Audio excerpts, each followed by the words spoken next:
के गुणगान गाते हुए भगवान श्री कृष्ण का अपनी आंखों को बंद कर दिए।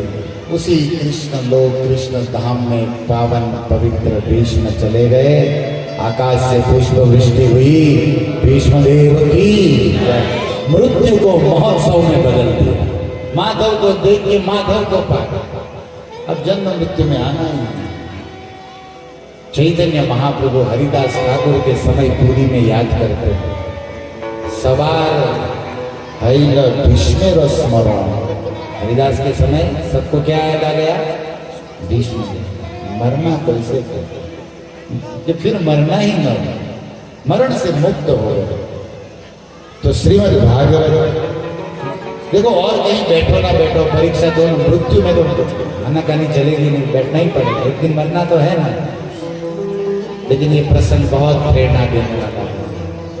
तो उस राष्ट्रीय यज्ञ में पितामह भीष्म कृष्ण का जो मुख पूजा किए थे, वो बोलते बोलते ये श्लोक की स्तुति समाप्त की। आपको कम से कम ये पॉइंट याद रखना है दोनों, जिसमें स्वभाव प्रभाव की बातें हैं।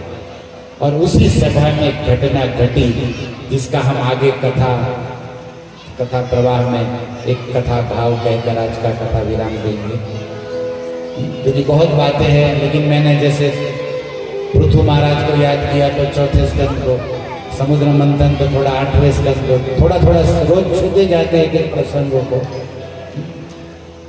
लेकिन आज भागवत कथा का चौथा दिन है और क्रम अनुसार तीसरे या चौथे दिन में नरसिंह का स्मरण जरूर होना चाहिए। और ये राज सूर्य यज्ञ में ही कृष्ण बलराम बैठे हैं। दाऊद दादा ने कहा 100 तब तक चक्र चला। वो जो बोल रहा था वो नीचे गर्दन नीचे बोली नहीं। दाऊद ने 100 बोला, कन्हैया का सुदर्शन निकला, शिशुपाल का गला कट गया। ध्यान से सुनिए, सब लोग कहते थे कृष्ण भगवान है, उसकी पूजा होनी चाहिए। एक आदमी नहीं कहता था।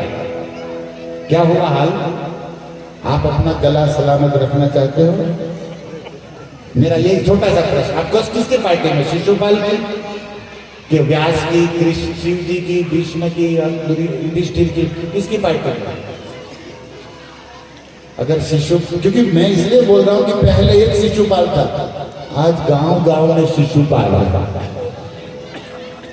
गांव और शिशुपाल किसे कहते हैं? शिशु माने बालक, मूर्ख, और उसका पाल, इसका लीडर, इसको कहते हैं शिशुपाल। शिशुओं का